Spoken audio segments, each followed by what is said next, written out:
Hi, Rich here. Did you know when you first believed in Jesus, God did two wonderful things for you? First, He dropped all the charges against you. Second, He decided to see you as a perfect person. These two truths are summarized in the word justified. Sometimes the phrase imputed righteousness or credited as righteous are also used to explain justified. Frankly, it can be a little bit confusing. So today I'd like to show you a little illustration that's really helped me to make sense of this wonderful truth, God seeing you as a perfect person. Imagine that you attended school with Jesus. It's the end of the year, and it's time to take home your grades, results, your report card. Yours reads like this: Science, 85%. Math, 75%. Geography, 65%. History, 85%. Class attendance, 90%. Class participation, 50%.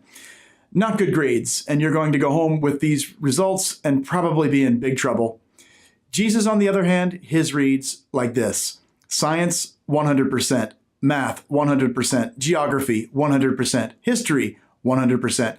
Class attendance, 100%. And class participation, you guessed it, 100%. His report, perfect. His life, perfect. But Jesus, being your friend, does you a favor. He takes your report, he erases your name and writes his name at the top.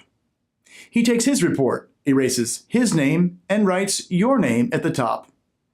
He hands it to you and allows you to go home with his perfect scores, while he takes your bad report home with him.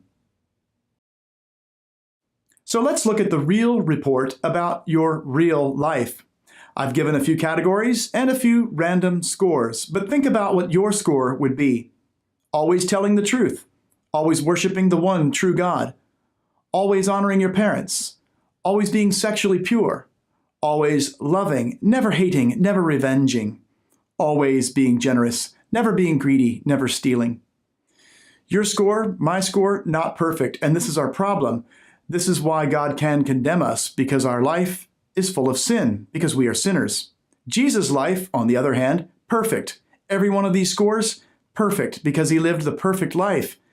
So what does Jesus do? Because he loves us, he takes your report, erases your name, and places his name on your bad report. He goes before God with that bad reputation of a sinner. He dies on the cross as someone who is sexually immoral, who is a drunk, who is a liar, who is a thief and a murderer.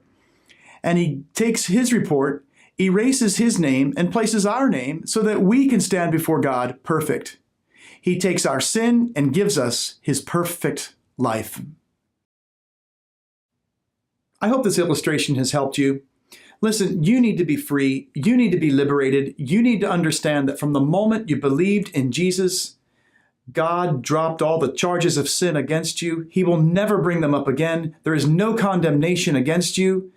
That he has now decided to see you as perfect. Jesus took your sin and he's given you his perfection.